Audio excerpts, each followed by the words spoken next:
الحمدللہ رب العالمین والصلاة والسلام علی رسولہ الکریم وعلی آلہ واصحابہ اجمعین والعاقبۃ للمتقین اما بعد فاعوذ باللہ من الشیطان الرجیم بسم اللہ الرحمن الرحیم ان اللہ لا يستحيي ان يضرب مثلا ما بعوضة فما فوقها فأما الذين آمنوا فيعلمون أنه الحق من ربهم وَأَمَّا الَّذِينَ كَفَرُوا فَيَقُولُونَ مَاذَا أَرَادَ اللَّهُ بِهَذَا مَثَلًا يُضِلُّ بِهِ كَثِيرًا وَيَهْدِي بِهِ كَثِيرًا وَمَا يُضِلُّ بِهِ إِلَّا الْفَاسِقِينَ الذين ينقضون عهد الله من بعد ميثاقه ويقطعون ما أمر الله به أن يوصل ويفسدون في الأرض أولئك هم الخاسرون كيف تكفرون بالله وكنتم أمواتا فأحياكم ثم يميتكم ثم يحييكم ثم إليه ترجعون هو الذي خلق لكم ما في الأرض جميعا ثم استوى إلى السماء فسواهن 7 سماوات وهو بكل شيء عليم ان اللہ لا یستحیی ان یضرب مثلا ما بعودۃ فما فوقها کہ بلا شبہ اللہ نہیں شرماتا اس بات سے کہ بیان کرے مثال کوئی سی بھی مچھر کی یا اس چیز کی جو عظمت میں یا حقارت میں اس سے بڑھ کر ہو۔ فَأَمَّا الَّذِينَ آمَنُوا فَيَعْلَمُونَ أَنَّهُ الْحَقُّ مِن رَبِّهِمْ پس لیکن ایمان والے تو وہ جانتے ہیں کہ بلا شبہ وہ حق ہے ان کے رب کی طرف سے۔ وَأَمَّا الَّذِينَ كَفَرُوا فَيَقُولُونَ مَاذَا أَرَادَ اللَّهُ بِهَذَا مَثَلًا اور لیکن جو لوگ کافر ہوئے تو وہ کہتے ہیں کیا ارادہ کیا اللہ نے اس مثال سے۔ یضل بہ کثیرا ویہدی بہ کثیرا گمراہ کرتا ہے اللہ اس سے بہتوں کو اور ہدایت دیتا ہے اس سے بہتوں کو۔ وما یضل بہ الا الفاسقین اور نہیں گمراہ کرتا اس سے مگر فاسقوں ہی کو، یعنی جو فاسق ہوتے ہیں انہی کو اللہ تبارک تعالیٰ انہی کو گمراہ کرتا ہے جو فسق اختیار کرتے ہیں، نافرمان ہوتے ہیں۔ الذین ینقضون عہد اللہ من بعد میثاقہ ویقطعون الذین اور وہ جو توڑتے ہیں عہد اللہ کا بعد اس کے پختہ کر لینے کے اور کاٹتے ہیں۔ وَيَقْطَعُونَ مَا أَمَرَ اللَّهُ بِهِ أَن يُوصَلَ اور کاٹتے ہیں اس چیز کو کہ حکم دیا ہے اللہ نے اس بابت یہ کہ وَيَقْطَعُونَ مَا أَمَرَ اللَّهُ بِهِ أَن يُوصَلَ وَيُفْسِدُونَ فِي الْأَرْضِ أُولَٰئِكَ هُمُ الْخَاسِرُونَ اور کاٹتے ہیں اس چیز کو کہ حکم دیا ہے اللہ نے اس کی بابت یہ کہ ملایا جائے اس کو اور فساد کرتے ہیں زمین میں، یہی لوگ ہیں خسارہ اٹھانے والے۔ صدق اللہ العظیم۔ محترم سامعین کرام، اب ہم مختصر سی تفسیر اس کی لفظی تفسیر بیان کرتے ہیں۔ ان اللہ لا یستحی ان یضرب مثلا ما اللہ تعالیٰ اس بات سے نہیں شرماتا کہ وہ کوئی سی بھی مثال بیان کرے، خواہ وہ کسی قسم کی مثال ہو، بعودتاً فما فوقہا، مچھر کی ہو، بعودہ کہتے ہیں مچھر کو، مچھر کی ہو یا اس چیز کی جو اس سے بڑھ کر ہو، فوقہا اس سے بھی زیادہ بڑھ کر ہو، یعنی حقارت میں اس سے بھی زیادہ بڑھ کر ہو، کیونکہ مثال حکمت اور ایضاح کہتے ہیں روشن کرنا، ظاہر کرنا، کیونکہ مثال حکمت اور ایضاح حق پر مبنی ہوتی ہے، اس لیے اللہ تعالیٰ حق سے نہیں شرماتا۔ اس آیت کریمہ میں گویا اس شخص کو جواب دیا گیا ہے جو معمولی اور حقیر اشیاء کی مثال دینے کا منکر ہے اور اس بارے میں اللہ تعالیٰ پر اعتراض کرتا ہے۔ بس یہ اعتراض کا مقام نہیں، بلکہ یہ تو اللہ تبارک تعالیٰ کا اپنے بندوں کو تعلیم دینا اور ان کے ساتھ مہربانی کا معاملہ کرنا ہے، لہٰذا ضروری ہے کہ اسے شکر کرتے ہوئے قبول کیا جائے۔ بنا بری یعنی اس لیے، اس وجہ سے، بنا بری فرمایا فَأَمَّا الَّذِينَ آمَنُوا فَيَعْلَمُونَ أَنَّهُ الْحَقُّ مِن رَّبِّهِمْ، پس وہ لوگ جو ایمان لائے تو وہ جانتے ہیں کہ یہ ان کے رب کی طرف سے حق ہے۔ یہ تمام آیتیں ان کے رب کی طرف سے ہیں اور یہ تمام کی تمام آیتیں حق ہیں، پس وہ اسے سمجھنے کی کوشش کرتے ہیں اور اس میں غور و فکر سے کام لیتے ہیں۔ پس اگر انہیں اس کے مشمولات کا تفصیلی علم حاصل ہو جاتا ہے، مشمول کہتے شامل کیا گیا، پس اگر انہیں اس کے مشمولات کا تفصیلی علم حاصل ہو جاتا ہے تو ان کے علم و ایمان میں اضافہ ہوتا ہے۔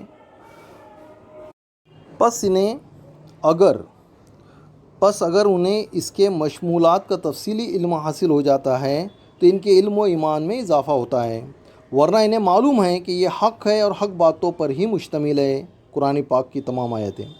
اور اگر اس میں حق کا پہلو ان پر مخفی بھی رہ جائے، چھپا بھی رہ جائے، تب بھی انہیں یقین ہوتا ہے کہ اللہ تعالیٰ نے اسے بے فائدہ بیان نہیں فرمایا، بلکہ اس میں یقیناً کوئی حکمت بالغہ اور نعمت کاملہ مضمر ہے۔ وَأَمَّا الَّذِينَ كَفَرُوا فَيَقُولُونَ مَاذَا أَرَادَ اللَّهُ بِهَذَا مَثْلًا، لیکن کافر لوگ تو وہ کہتے ہیں اللہ نے اس مثال سے کیا چاہا ہے، یعنی کافر حیران ہو کر اعتراض کرتے ہیں اور اپنے کفر میں اور اضافہ کر لیتے ہیں، جیسے اہل ایمان کے ایمان میں اضافہ ہوتا ہے۔ اسی لیے اللہ تعالیٰ نے فرمایا کہ یُضِلُّ بِهِ کَثِیرًا وَیَہْدِی بِهِ کَثِیرًا، اور اس سے بہتوں کو گمراہ کرتا ہے اور بہت سو کو ہدایت دیتا ہے۔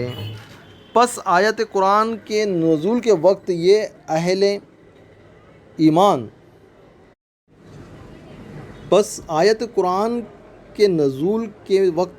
ایمان اور کفار کا حال ہے۔ اللہ تبارک تعالیٰ ایک اور مقام پر فرماتا ہے جس کا مفہوم ہے، سورہ توبہ کی آیتیں ہیں 124 اور 125، جس کا مفہوم یہ ہے کہ جب کوئی صورت نازل کی جاتی ہے تو ان میں سے بعض تمسخر کے طور پر، یعنی مذاق کے طور پر مذاق اڑاتے ہیں، بعض تمسخر کے طور پر کہتے ہیں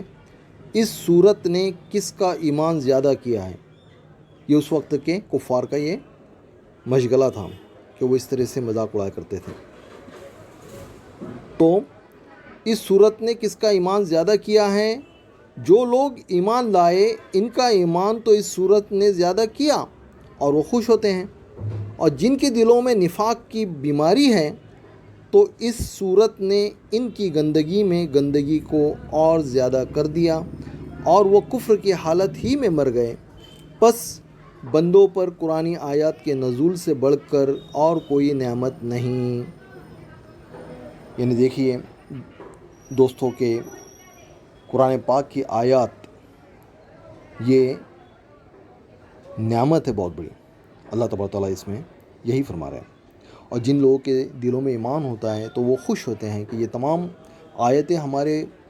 رب تعالیٰ کی طرف سے ہیں اور یہ تمام کے تمام حق ہیں۔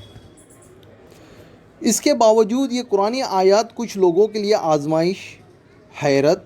گمراہی اور ان کے شر میں اضافے کا باعث بنتی ہیں، اور کچھ لوگوں کے لیے انعام،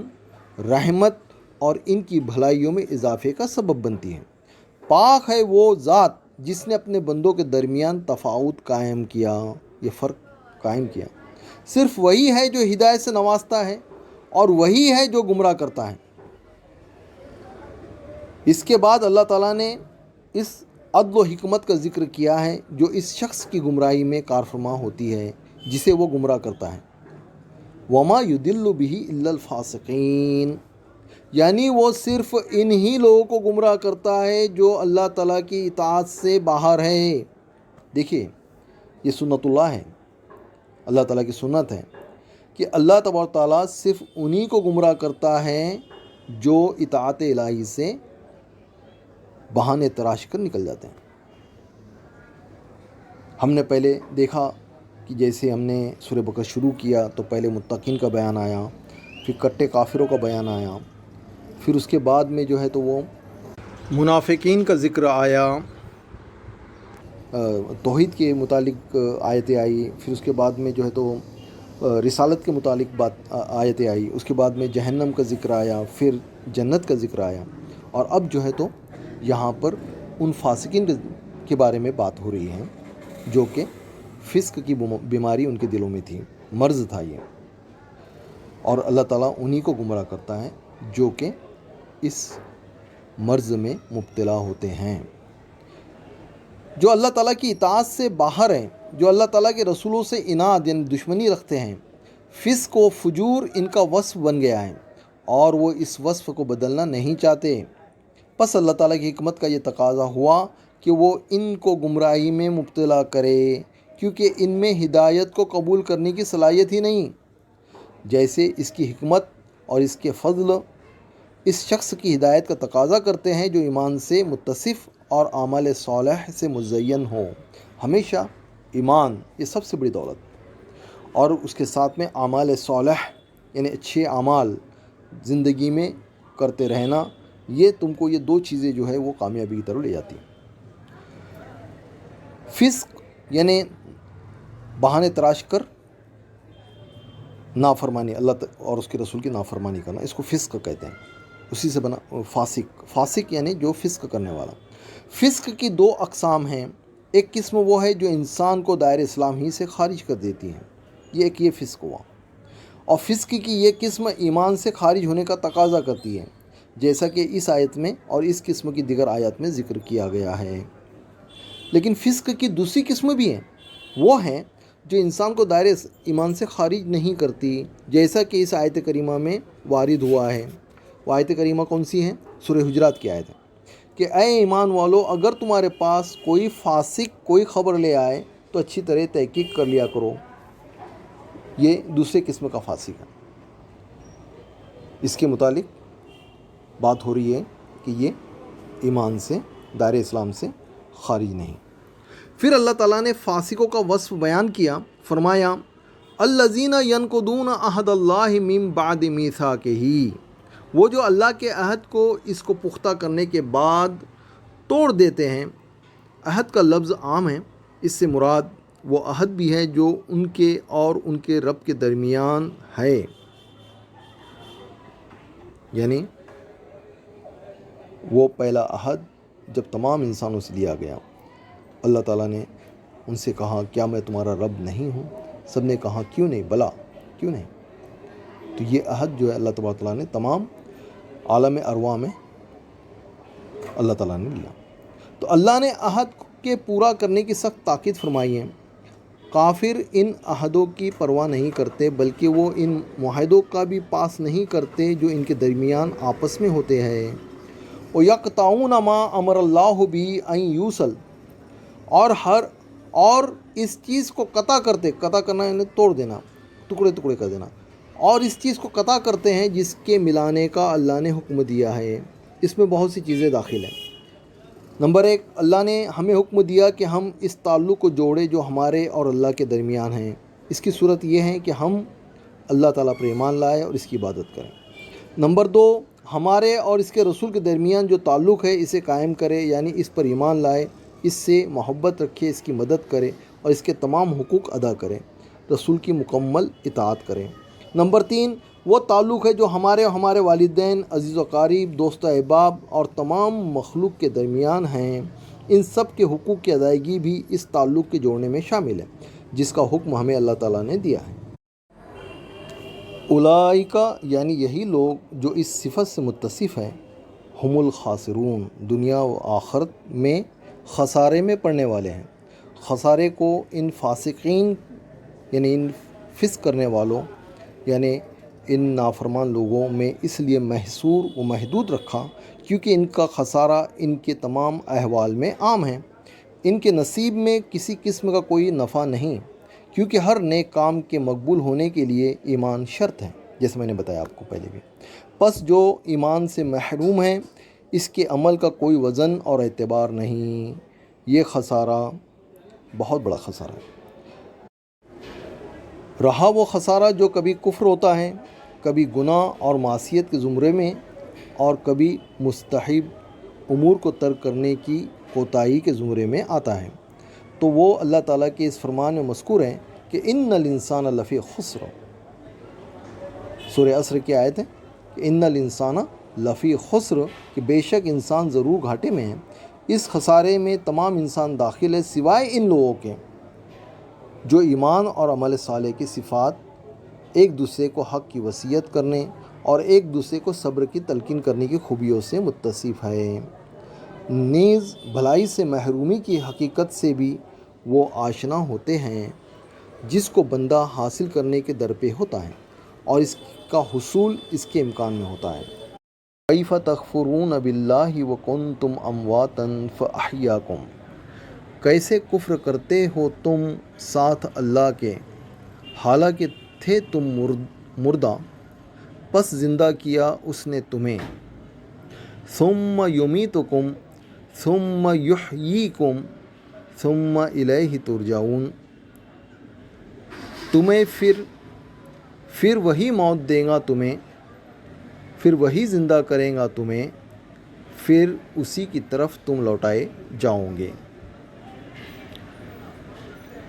اس آیت کریمہ میں استفہام یعنی دریافت کرنا، استفہام تعجب یعنی تعجب کو دریافت کرنا، زجر و توبیخ ڈانٹ ڈپٹ اور انکار کے معنی میں ہیں، یعنی تم کیسے اللہ تبارک تعالیٰ کا انکار کرتے ہو جو تمہیں عدم سے وجود میں لایا، یعنی تم کچھ نہ تھے، عدم یعنی تم کچھ بھی نہ تھے، تمہیں عدم میں سے وجود میں لایا، اور اس نے تمہیں انواع و اقسام کی نعمتوں سے نوازا، پھر وہ تمہارا وقت پورا ہونے پر تمہیں موت دے گا اور قبروں کے اندر تمہیں جزا دے گا، پھر قیامت کے برپا ہونے پر تمہیں دوبارہ زندہ کرے گا، پھر تم اسی کی طرف لوٹائے جاؤ گے اور وہ تمہیں تمہارے اعمال کا پورا بدلہ دے گا۔ پس جب تم اللہ تعالیٰ کے تصرف میں ہو، اس کی تدبیر اور اس کے احسان کے تحت زندگی بسر کر رہے ہو، تب کیا تمہیں یہ لائق ہے کہ تم اس کا انکار کرو؟ کیا تمہارا یہ رویہ ایک بڑی جہالت اور ایک بڑی حماقت کے سوا کچھ اور ہیں؟ اس کے برعکس تمہارے لیے مناسب تو یہ تھا کہ تم اس سے ڈرتے، اس کا شکر ادا کرتے، اس پر ایمان لاتے، اس کے عذاب سے خوف کھاتے اور اس کے ثواب کی امید رکھتے۔ هو الذی خلق لکم ما فی الارض جمیعا، وہی ہے اللہ جس نے پیدا کیا تمہارے لیے جو کچھ زمین میں ہے، سب کا سب، جمیعاً سب کا سب۔ ثم استوى الی السماء فسواہن سبع سماوات، پھر متوجہ ہوا طرف آسمان کے، پس ٹھیک کر کے بنا دیا ان کو 7 آسمان، 7 سماوات 7 آسمان۔ وَهُوَ بِكُلِّ شَيْءٍ عَلِيمٌ، اور وہ ہر چیز کو خوب جاننے والا ہے۔ هُوَ الَّذِي خَلَقَ لَكُم مَّا فِي الْأَرْضِ جَمِيعًا، وہی ہے جس نے پیدا کیا تمہارے واسطے جو کچھ زمین میں ہے، سب کا سب۔ یعنی اس نے تم پر احسان اور رحم کرتے ہوئے تمہارے فائدے، تمہارے تمتع اور تمہارے عبرت کے لیے زمین کی تمام موجودات کو پیدا کیا ہے۔ یہ آیت کریمہ اس بات کی دلیل ہے کہ تمام اشیاء میں اصل اباحت اور طہارت ہے۔ اباحت شریعت میں جائز ہونا، اس کو اباحت کہتے ہیں۔ اباحت اور طہارت ہے، یعنی ہر چیز جائز اور پاک ہے۔ کیونکہ یہ آیت احسان جتلانے کے سیاق میں ہے، اس جواز سے تمام ناپاک چیزیں نکل جاتی ہے، اس لیے کہ ان کی حرمت بھی فحوائے آیت یعنی آیت کا مطلب اور بیان مخصوص سے ماخوذ ہے۔ نیز یہ کہ اللہ تبارک تعالیٰ نے ان اشیاء کو ہمارے فائدے کے لیے تخلیق فرمایا ہے، لہٰذا ان میں سے جس کسی چیز میں کوئی نقصان ہے تو وہ اس اباحت سے خارج ہے۔ یہ اللہ تبارک تعالیٰ کی نعمت کاملہ ہے کہ اس نے ہمیں خبائث یعنی گندگیاں، ناپاکیاں، خبیث چیزیں، یہ اللہ تبارک تعالیٰ کی نعمت کاملہ ہے کہ اس نے ہمیں خبائث سے منع کیا تاکہ ہم پاکیزہ رہیں۔ ثم استوى الى السماء فسواهن 7 سماوات وهو بكل شيء علیم، پھر قصد کیا اس نے آسمان کی طرف، سو ٹھیک کر دیا ان کو 7 آسمان، اور وہ ہر چیز کا جاننے والا ہے۔ کلمہ استوا کے معنی، استوا قرآن مجید میں 3 معنوں میں استعمال ہوا ہے۔ نمبر 1، کبھی یہ حرف کے ساتھ مل کر متعدی نہیں ہوتا، یہ کمال اور اتمام کے معنوں میں استعمال ہوتا ہے۔ مثلا حضرت موسیٰ علیہ السلام کے بارے میں اللہ تعالیٰ نے فرمایا وَلَمَّا بَلَغَ أَشَدَّهُ وَاسْتَوَىٰ، سورہ قصص کی آیت ہے، آیت نمبر 14، جب وہ اپنی جوانی کو پہنچے اور کامل جوان ہوئے۔ نمبر 2، کبھی یہ ارتفاع اور بلند ہونے کے معنی میں استعمال ہوتا ہے، اور یہ اس وقت ہوتا ہے جب یہ علا کے ساتھ متعدی ہوتا ہے، علا کے ساتھ بیان کیا جاتا ہے۔ جیسے کہ اللہ تبارک تعالیٰ کا فرمان ہے کہ الرحمن علی العرش استویٰ، الرحمن علی العرش استویٰ، سورہ طٰہٰ کی آیت ہے کہ رحمان جس نے عرش پر قرار پکڑا، اور ارشاد ہے لِتَسْتَوُوا عَلَىٰ ظُهُورِهِ،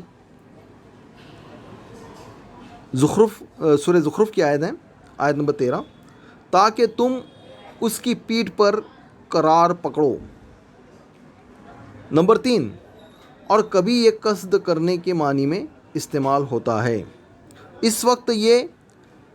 الہ کے ساتھ متعدی ہوتا ہے، جیسا کہ زیر تفسیر آیت میں ہے، یعنی جب اللہ تعالیٰ نے زمین پیدا کی تو پھر اس نے آسمانوں کی تخلیق کا قصد کیا، فَسَوَّاهُنَّ 7 سماوات، پھر اس نے انہیں ٹھیک 7 آسمان بنا دیا، یعنی آسمانوں کو پیدا کیا، ان کو مستحکم اور مضبوط کیا۔ وَهُوَ بِكُلِّ شَيْءٍ عَلِيمٌ، اور وہ ہر چیز کا علم رکھنے والا ہے۔ یعنی سورہ حدید کی آیت کا مفہوم ہے کہ جو کچھ زمین میں داخل ہوتا ہے، جو کچھ زمین میں سے نکلتا ہے، جو کچھ آسمان سے اترتا ہے، اور جو کچھ آسمان میں چڑھتا ہے، وہ اسے جانتا ہے۔ سورہ حدید کی آیت نمبر 4 ہے کہ یعلم ما یلج فی الارض وما یخرج منہا وما ینزل من السماء وما یعرج فیہا، کہ جو کچھ زمین میں داخل ہوتا ہے، جو کچھ زمین سے نکلتا ہے، جو کچھ آسمان سے اترتا ہے، اور جو کچھ آسمان میں چڑھتا ہے، وہ اسے جانتا ہے۔ اسی طرح سے سورہ نحل کی آیت نمبر 19 میں یعلم ما تسرون وما تعلنون، کہ جو کچھ تم چھپاتے ہو اور جو کچھ تم ظاہر کرتے ہو، وہ سب جانتا ہے۔ اور اسی طرح سے سورہ طٰہٰ کی آیت میں آیا کہ وہ تمام بھیدوں اور چھپی ہوئی چیزوں کا علم رکھتا ہے۔ اللہ تعالیٰ نے بہت سے مقامات پر اپنی قدرت تخلیق اور اپنے لیے اثبات علم، اثبات کہتے دلیل کو، اثبات علم کو ساتھ ساتھ بیان فرمایا، جیسا کہ اس آیت میں اور ایک دوسری آیت میں بیان فرمایا ہے، الا یعلم من خلق وهو اللطیف الخبیر، سورہ ملک کی آیت ہے، آیت نمبر 14۔ کیا وہ نہیں جانتا جس نے پیدا کیا، اور وہ تو تمام پوشیدہ باتوں کو جاننے والا اور باخبر ہیں۔ کیونکہ مخلوقات کو پیدا کرنا اس کے علم و حکمت اور اس کی قدرت کی سب سے بڑی دلیل ہے۔ صدق اللہ العظیم و صدق الرسول صلی اللہ علیہ وآلہ وسلم۔